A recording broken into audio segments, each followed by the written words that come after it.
अस्सलामुअलैकुम व्यूअर्स। आज मैं जिस मेडिसिन का रिव्यू देने जा रहा हूँ उसका नाम है कोफॉर्ब ड्रॉप्स।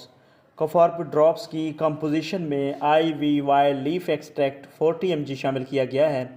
कोफॉर्ब ड्रॉप्स की अगर यूजेस की बात की जाए तो इसका इस्तेमाल छोटे बच्चों में होने वाली खुश्क खांसी और बलगमी खांसी के लिए बहुत इफ़ेक्टिव है।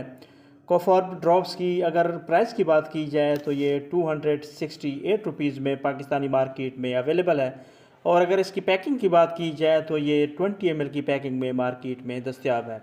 तो व्यूवर, ये थी मुख्तसर सी इन्फॉर्मेशन जो कोफॉर्ब ड्रॉप्स के बारे में थी। Thanks for watching. अल्लाह हाफिज़।